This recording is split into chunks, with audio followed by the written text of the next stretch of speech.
The Premature Burial, written by Edgar Allan Poe, narrated for you by Jonathan Dunne. Original publication year, 1844. This work is in the public domain. Production and narration copyright, 2025, Jonathan Dunne.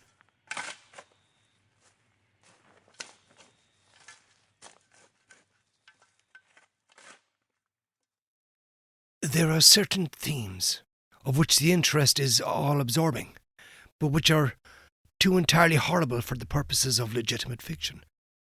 These the mere romanticist must eschew, if he do not wish to offend or to disgust. They are with propriety handled only when the severity and majesty of truth sanctify and sustain them.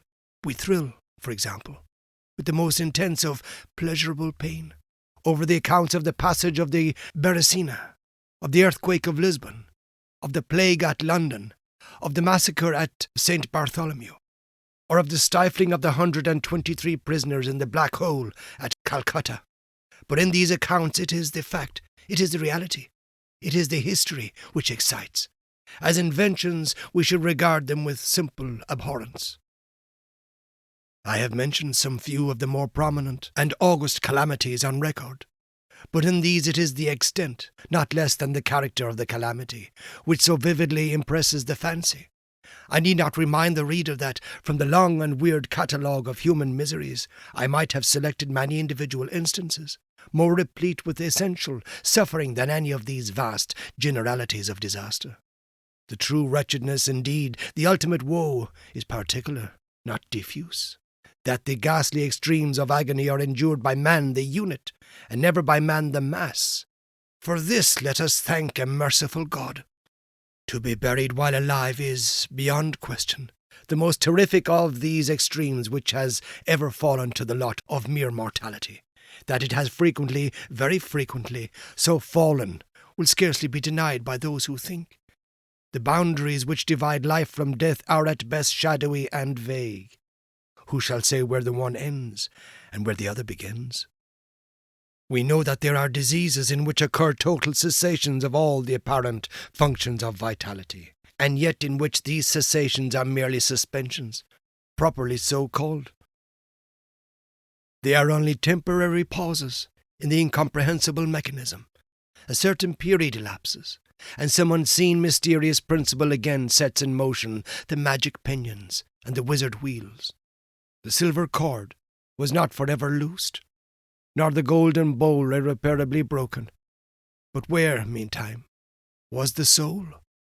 Apart, however, from the inevitable conclusion, a priori, that such causes must produce such effects, that the well-known occurrence of such cases of suspended animation must naturally give rise, now and then, to premature interments. Apart from this consideration, we have the direct testimony of medical and ordinary experience to prove that a vast number of such interments have actually taken place. I might refer at once, if necessary, to 100 well-authenticated instances, one of very remarkable character, and of which the circumstance may be fresh in the memory of some of my readers, occurred not very long ago in the neighbouring city of Baltimore, where it occasioned a painful, intense, and widely extended excitement. The wife of one of the most respectable citizens, a lawyer of eminence and a member of Congress, was seized with a sudden and unaccountable illness which completely baffled the skill of her physicians. After much suffering she died, or was supposed to die. No one suspected, indeed, or had reason to suspect that she was not actually dead. She presented all the ordinary appearances of death. The face assumed the usual pinched and sunken outline. The lips were of the usual marble pallor. The eyes were lustreless. There was no warmth. Pulsation had ceased. For 3 days the body was preserved unburied, during which it had acquired a stony rigidity. The funeral, in short, was hastened on account of the rapid advance of what was supposed to be decomposition. The lady was deposited in her family vault, which for 3 subsequent years was undisturbed. At the expiration of this term it was opened for the reception of a sarcophagus, but alas, how fearful a shock awaited the husband who personally threw open the door. As its portals swung outwardly back, some white apparelled object fell rattling within his arms. It was the skeleton of his wife, in her yet unmoulded shroud. A careful investigation rendered it evident that she had revived within 2 days after her entombment, that her struggles within the coffin had caused it to fall from a ledge or shelf to the floor, where it was so broken as to permit her escape. A lamp which had been accidentally left full of oil within the tomb was found empty. It might have been exhausted, however, by evaporation. On the uttermost of the steps which led down into the dread chamber was a large fragment of the coffin, with which it seemed that she had endeavoured to arrest attention by striking the iron door. While thus occupied, she probably swooned, or possibly died, through sheer terror, and in failing, her shroud became entangled in some ironwork which projected interiorly. Thus she remained, and thus she rotted, erect. In the year 1810, a case of living inhumation happened in France, attended with circumstances which go far to warrant the assertion that truth is indeed stranger than fiction. The heroine of the story was a Mademoiselle Victorine Lafourcade, a young girl of illustrious family, of wealth, and of great personal beauty. Among her numerous suitors was Julien Bousset, a poor litterateur, or journalist of Paris. His talents and great amiability had recommended him to the notice of the heiress, by whom he seems to have been truly beloved. But her pride of birth decided her, finally, to reject him, and to wed a Monsieur Renel, a banker and a diplomatist of some eminence. After marriage, however, this gentleman neglected and perhaps even more positively ill-treated her. Having passed with him some wretched years, she died. At least her condition so closely resembled death as to deceive everyone who saw her. She was buried, not in a vault, but in an ordinary grave in the village of her nativity. Filled with despair, and still inflamed by the memory of a profound attachment, the lover journeys from the capital to the remote province in which the village lies, with the romantic purpose of disinterring the corpse and possessing himself of its luxuriant tresses. He reaches the grave. At midnight he unearths the coffin, opens it, and is in the act of detaching the hair when he is arrested by the unclosing of the beloved eyes. In fact, the lady had been buried alive. Vitality had not altogether departed, and she was aroused by the caresses of her lover from the lethargy which had been mistaken for death. He bore her frantically to his lodgings in the village. He employed certain powerful restoratives, suggested by no little medical training. In fine, she revived. She recognized her preserver. She remained with him until, by slow degrees, she fully recovered her original health. Her woman's heart was not adamant, and this last lesson of love sufficed to soften it. She bestowed it upon Bousset. She returned no more to her husband, but, concealing from him her resurrection, fled with her lover to America. 20 years afterward, the two returned to France, in the persuasion that time had so greatly altered the lady's appearance, and her friends would be unable to recognize her. They were mistaken, however, for at the first meeting Monsieur Renel did actually recognize and make claim to his wife. This claim she resisted, and a judicial tribunal sustained her in her resistance, deciding that the peculiar circumstances, with a long lapse of years, had extinguished, not only equitably, but legally, the authority of the husband. The Chirurgical Journal of Leipzig, a periodical of high authority and merit, which some American bookseller would do well to translate and republish, records in a late number a very distressing event of the character in question. An officer of artillery, a man of gigantic stature and robust health, being thrown from an unmanageable horse, received a very severe contusion upon the head, which rendered him insensible at once. The skull was slightly fractured, but no immediate danger was apprehended. Trepanning was accomplished successfully. He was bled, and many other of the ordinary means of relief were adopted. Gradually, however, he fell into a more and more hopeless state of stupor, and finally, it was thought that he died. The weather was warm, and he was buried with indecent haste in one of the public cemeteries. His funeral took place on Thursday. On the Sunday following, the grounds of the cemetery were, as usual, much thronged with visitors, and about noon an intense excitement was created by the declaration of a peasant that, while sitting upon the grave of the officer, he had distinctly felt a commotion of the earth, as if occasioned by someone struggling beneath. At first little attention was paid to the man's asseveration, but his evident terror and the dogged obstinacy with which he persisted in his story had at length their natural effect upon the crowd. Spades were hurriedly procured, and the grave, which was shamefully shallow, was in a few minutes so far thrown open that the head of its occupant appeared. He was then seemingly dead, but he sat nearly erect within his coffin, the lid of which in his furious struggles he had partially uplifted. He was forthwith conveyed to the nearest hospital, and there pronounced to be still living, although in an asphytic condition. After some hours he revived, recognized individuals of his acquaintance, and in broken sentences spoke of his agonies in the grave. From what he related, it was clear that he must have been conscious of life for more than an hour, while inhumed, before lapsing into insensibility. The grave was carelessly and loosely filled with an exceedingly porous soil, and thus some air was necessarily admitted. He heard the footsteps of the crowd overhead, and endeavoured to make himself heard in turn. It was a tumult within the grounds of the cemetery, he said, which appeared to awaken him from a deep sleep. But no sooner was he awake than he became fully aware of the awful horrors of his position.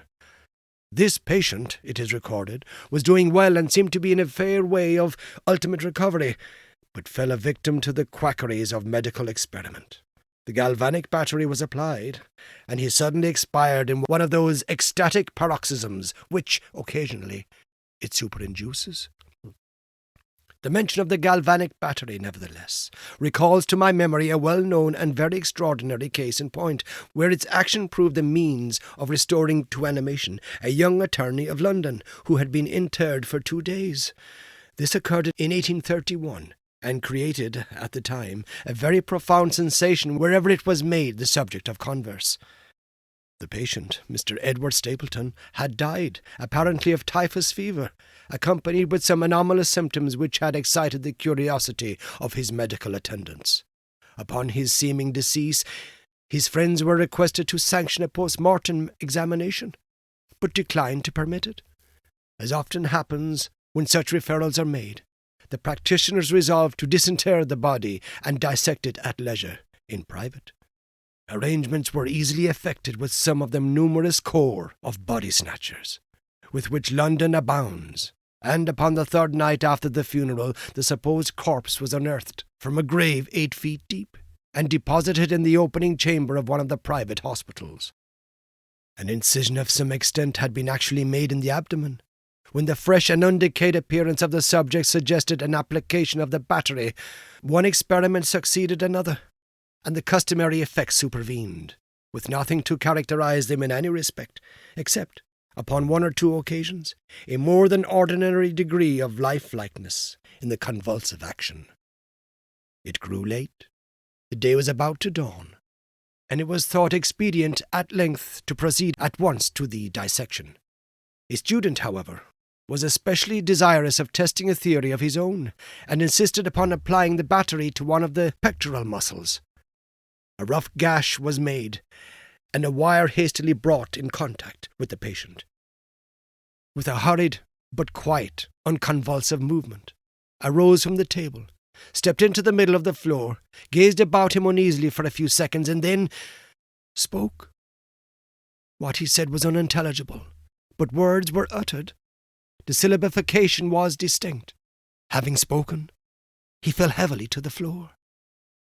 For some moments all were paralyzed with awe, but the urgency of the case soon restored them their presence of mind.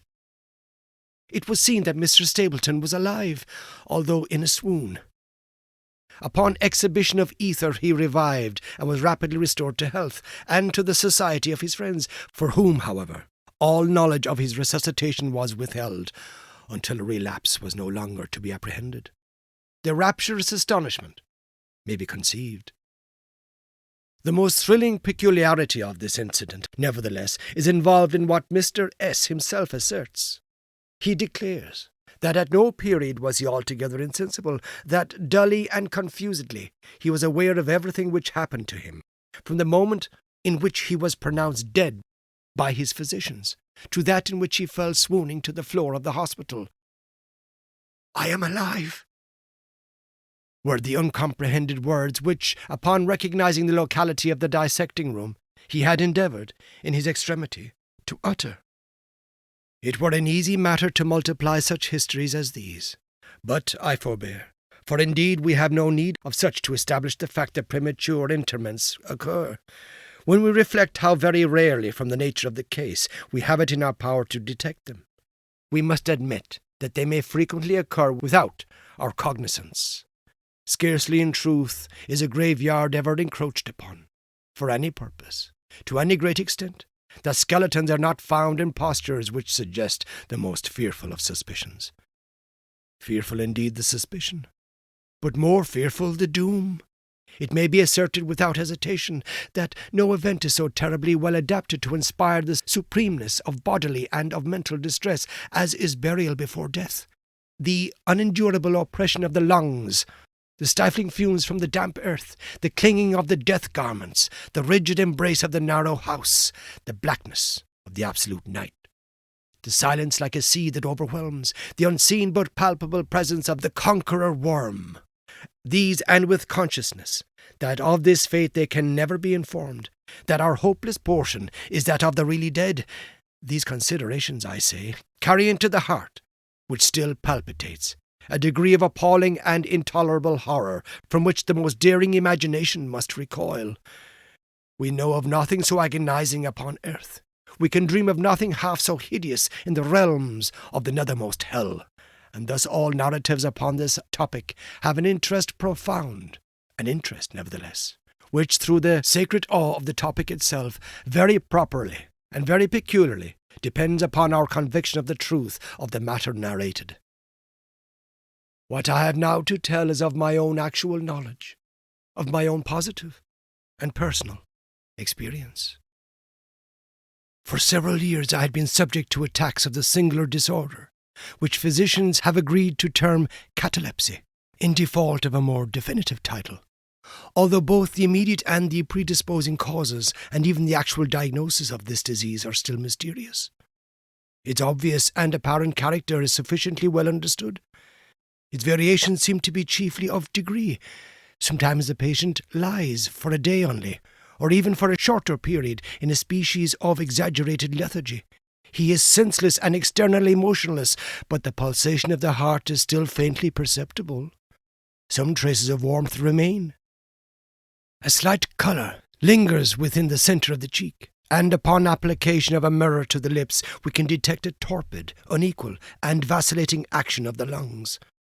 Then again, the duration of the trance is for weeks, even for months, while the closest scrutiny and the most rigorous medical tests fail to establish any material distinction between the state of the sufferer and what we conceive of absolute death.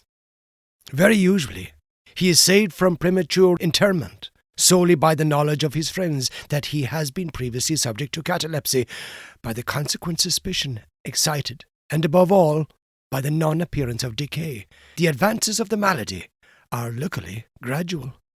The first manifestations, although marked, are unequivocal. The fits grow successively more and more distinctive, and endure each for a longer term than the preceding. In this lies the principal security from inhumation. The unfortunate, whose first attack should be of the extreme character which is occasionally seen, would almost inevitably be consigned alive to the tomb. My own case differed in no important particular from those mentioned in medical books. Sometimes, without any apparent cause, I sank little by little into a condition of semi-syncope, or half-swoon, and in this condition, without ability to stir, or strictly speaking to think, but with a dull, lethargic consciousness of life and of the presence of those who surrounded my bed, I remained until the crisis of the disease restored me, suddenly, to perfect sensation. At other times I was quickly and impetuously smitten. I grew sick and numb and chilly and dizzy, and so fell prostrate at once. Then for weeks all was void and black and silent, and nothing became the universe. Total annihilation could be no more. From these latter attacks I awoke, however, with a graduation slow in proportion to the suddenness of the seizure. Just as the day dawns, to the friendless and houseless beggar who roams the streets throughout the long desolate winter night, just so tardily, just so wearily, just so cheerily came back the light of the soul to me. Apart from the tendency to trance, however, my general health appeared to be good, nor could I perceive that it was at all affected by the one prevalent malady, unless indeed an idiosyncrasy in my ordinary sleep may be looked upon as superinduced. Upon awakening from slumber, I could never gain at once thorough possession of my senses, and always remained for many minutes in much bewilderment and perplexity, the mental faculties in general, but the memory in special, being in a condition of absolute abeyance. In all that I endured there was no physical suffering, but of moral distress and infinitude. My fancy grew charnel. I talked of worms, of tombs and epitaphs. I was lost in reveries of death, and the idea of premature burial held continual possession of my brain. The ghastly danger to which I was subjected haunted me day and night. In the former, the torture of meditation was excessive; in the latter, supreme. When the grim darkness overspread the earth, then with every horror of thought I shook as the quivering plumes upon the hearse. When nature could endure wakefulness no longer, it was with a struggle that I consented to sleep, for I shuddered to reflect that. When the grim darkness overspread the earth, then, with every horror of thought, I shook as the quivering plumes upon the hearse. When nature could endure wakefulness no longer, it was with a struggle that I consented to sleep, for I shuddered to reflect that, upon awakening, I might find myself the tenant of a grave. And when finally I sank into slumber, it was only to rush at once into a world of phantasms, above which, with vast, sable, overshadowing wing, hovered predominant the one sepulchral idea. From the innumerable images of gloom which thus oppressed me in dreams, I select for record but a solitary vision. Methought I was immersed in a cataleptic trance of more than usual duration and profundity. Suddenly there came an icy hand upon my forehead, and an impatient gibbering voice whispered the word, "Arise," within my ear. I sat erect. The darkness was total. I could not see the figure of him who had aroused me. I could call to mind neither the period at which I had fallen into the trance, nor the locality in which I then lay. While I remained motionless, and busied in endeavours to collect my thought, the cold hand grasped me fiercely by the wrist, shaking it petulantly, while the gibbering voice said again, "Arise! Did I not bid thee arise?" "And who," I demanded, "art thou?" "I have no name in the regions which I inhabit," replied the voice mournfully. "I was mortal, but am fiend. I was merciless, but am pitiful. Thou dost feel that I shudder. My teeth chatter as I speak, yet it is not with the chilliness of the night without end. But this hideousness is insufferable. How canst thou tranquilly sleep? I cannot rest for the cry of these gaunt, great agonies. These sights are more than I can bear. Get thee up. Come with me into the outer night, and let me unfold to thee the graves. Is not this a spectacle of woe? Behold!" I looked, and the unseen figure which still grasped me by the wrist had caused to be thrown upon the graves of all mankind, and from each issued the faint phosphoric radiance of decay, so that I could see into the innermost recesses, and there view the shrouded bodies in their sad and solemn slumbers with the worm. But alas, the real sleepers were fewer, by many millions, than those who slumbered not at all, and there was a feeble struggling, and there was a general sad unrest, and from out of the depths of the countless pits there came a melancholy rustling from the garments of the buried, and those who seemed tranquilly to repose, I saw that a vast number had changed, in a greater or less degree, the rigid and uneasy position in which they had originally been entombed, and the voice again said to me as I gazed, "Is it not, oh, is it not a pitiful sight?" But before I could find words to reply, the figure had ceased to grasp my wrist. The phosphoric lights expired, and the graves were closed with a sudden violence, while from out them arose a tumult of despairing cries, saying again, "Is it not, oh God, is it not a very pitiful sight?" Fantasies such as these, presenting themselves at night, extended their terrific influence far into my waking hours. My nerves became thoroughly unstrung, and I fell a prey to perpetual horror. I hesitated to ride or to walk or to indulge in any exercise that would carry me from home. In fact, I no longer dared trust myself out of the immediate presence of those who were aware of my proneness to catalepsy, lest falling into one of my usual fits, I should be buried before my real condition could be ascertained. I doubted the care, the fidelity of my dearest friends. I dreaded that, in some trance of more than customary duration, they might be prevailed upon to regard me as irrecoverable. I even went so far as to fear that, as I occasioned much trouble, they might be glad to consider any very protracted attack as sufficient excuse for getting rid of me altogether. It was in vain they endeavoured to reassure me by the most solemn promises. I exacted the most sacred oaths, that under no circumstances they would bury me until decomposition had so materially advanced as to render farther preservation impossible. And even then, my mortal terrors would listen to no reason, would accept no consolation. I entered into a series of elaborate precautions. Among other things, I had the family vault so remodelled as to admit of being readily opened from within. The slightest pressure upon a long lever that extended far into the tomb would cause the iron portal to fly back. There were arrangements also for the free admission of air and light, and convenient receptacles for food and water, without immediate reach of the coffin intended for my reception. This coffin was warmly and softly padded, and was provided with a lid, fashioned upon the principle of the vault door, with the addition of springs so contrived that the feeblest movement of the body would be sufficient to set it at liberty. Besides all this, there was suspended from the roof of the tomb a large bell, the rope of which it was designed should extend through a hole in the coffin, and so be fastened to one of the hands of the corpse. But alas, what avails the vigilance against the destiny of man? Not even these well-contrived securities suffered to save from the uttermost agonies of living inhumation, a wretch to these agonies foredoomed. There arrived an epoch, as often before they had arrived, in which I found myself emerging from total unconsciousness into the first feeble and indefinite sense of existence. Slowly, with a tortoise gradation, approached the faint grey dawn of the cycle day, a torpid uneasiness, an apathetic endurance of dull pain, no care, no hope, no effort. Then, after a long interval, a ringing in the ears. Then, after a lapse still longer, a prickling or tingling sensation in the extremities. Then a seemingly eternal period of pleasurable quiescence, during which the awakening feelings are struggling into thought. Then a brief resinking into nonentity. Then a sudden recovery.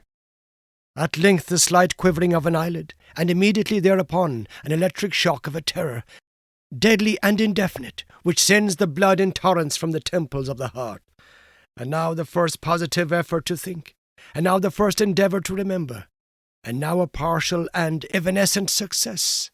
And now the memory has so far regained its dominion that in some measure I am cognizant of my state. I feel that I am not awaking from ordinary sleep. I recollect that I have been subject to catalepsy. And now at last, as if by the rush of an ocean, my shuddering spirit is overwhelmed by the one grim danger, by the one spectral and ever-prevalent idea. For some minutes after this fancy possessed me, I remained without motion. And why? I could not summon courage to move. I dared not make the effort which was to satisfy me of my fate, and yet there was something at my heart which whispered me it was sure. Despair, such as no other species of wretchedness ever calls into being, despair alone urged me. after long irresolution, to uplift the heavy lids of my eyes. I uplifted them. It was dark. All dark. I knew that the fit was over. I knew that the crisis of my disorder had long passed. I knew that I had now fully recovered the use of my visual faculties, and yet it was dark. All dark. The intense and utter raylessness of the night, that endureth for evermore. I endeavoured to shriek, and my lips and my parched tongue moved convulsively together in the attempt, but no voice issued from the cavernous lungs, which, oppressed as if by the weight of some incumbent mountain, gasped and palpitated with the heart at every elaborate and struggling inspiration. The movement of the jaws, in this effort to cry aloud, showed me that they were bound up, as is usual with the dead. I felt, too, that I lay upon some hard substance, and by something similar my sides were also closely compressed. So far, I had not ventured to stir any of my limbs, but now I violently threw up my arms, which had been lying at length, with the wrists crossed. They struck a solid wooden substance, which extended above my person at an elevation of not more than 6 inches from my face. I could no longer doubt that I reposed within a coffin. At last. And now, amid all my infinite miseries, came sweetly the cherub Hope. For I thought of my precautions. I writhed and made spasmodic exertions to force upon the lid. It would not move. I felt my wrists for the bell rope. It was not to be found. And now the comforter fled forever, and I still sterner despair resigned triumphant, for I could not help perceiving the absence of the paddings which I had so carefully prepared. And then, too, there came suddenly to my nostrils the strong peculiar odour of moist earth. The conclusion was irresistible. I was not within the vault. I had fallen into a trance while absent from home, while among strangers, when or how I could not remember, and it was they who had buried me as a dog, nailed up in some common coffin, and thrust deep, deep and forever into some ordinary and nameless grave. As this awful conviction forced itself thus into the innermost chambers of my soul, I once again struggled to cry aloud, and in this second endeavour I succeeded. A long, wild, and continuous shriek or yell of agony resounded through the realms of the subterranean night. "Hello? Hello, there?" said a gruff voice in reply. "What the devil's the matter now?" said a second. "Get out, that," said a third. "What do you mean by yowling in that ere kind of style, like a cattymount?" said a fourth. And hereupon I was seized and shaken without ceremony, for several minutes, by a junto of very rough-looking individuals. They did not arouse me from my slumber, for I was wide awake when I screamed, but they restored me to the full possession of my memory. This adventure occurred near Richmond, in Virginia. Accompanied by a friend, I had proceeded upon a gunning expedition, some miles down the banks of the James River. Night approached, and we were overtaken by a storm. The cabin of a small sloop lying at anchor in the stream and laden with garden mould afforded us the only available shelter. We made the best of it, and passed the night on board. I slept in one of the only 2 berths in the vessel, and the berths of a sloop of 60 or 20 tons need scarcely be described. That which I occupied had no bedding of any kind. Its extreme width was 18 inches. The distance of its bottom from the deck overhead was precisely the same. I found it a matter of exceeding difficulty to squeeze myself in. Nevertheless, I slept soundly, and the whole of my vision, for it was no dream and no nightmare, arose naturally from the circumstances of my position, from my ordinary bias of thought, and from the difficulty to which I have alluded of collecting my senses, and especially of regaining my memory for a long time after awaking from slumber. The men who shook me were the crew of the sloop, and some labourers engaged to unload it. From the load itself came the earthly smell. The bandage about the jaws was a silk handkerchief in which I had bound up my head, in default of my customary nightcap. The tortures endured, however, were indubitably quite equal for the time to those of actual sepulchre. They were inconceivably hideous, but out of evil proceeded good, for their very excess wrought in my spirit an inevitable revulsion. My soul acquired tone, acquired temper. I went abroad. I took vigorous exercise. I breathed the free air of heaven. I thought upon other subjects than death. I discarded my medical books. Buchan I burnt. I read no night thoughts, no fustian about churchyards, no bugaboo tales such as this.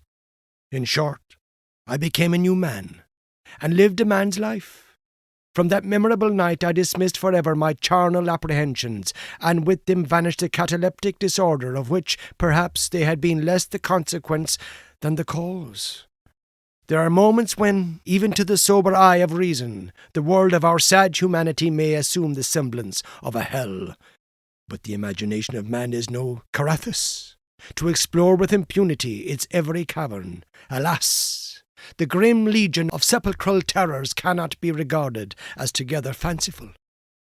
But, like the demons in whose company Afrasiab made his voyage down the Oxus, they must sleep, or they will devour us.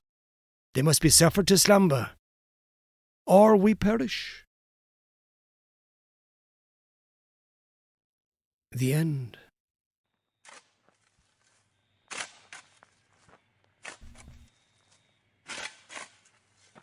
This has been The Premature Burial, written by Edgar Allan Poe, narrated for you by Jonathan Dunne.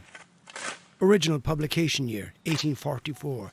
This work is in the public domain. Production and narration copyright, 2025, Jonathan Dunne.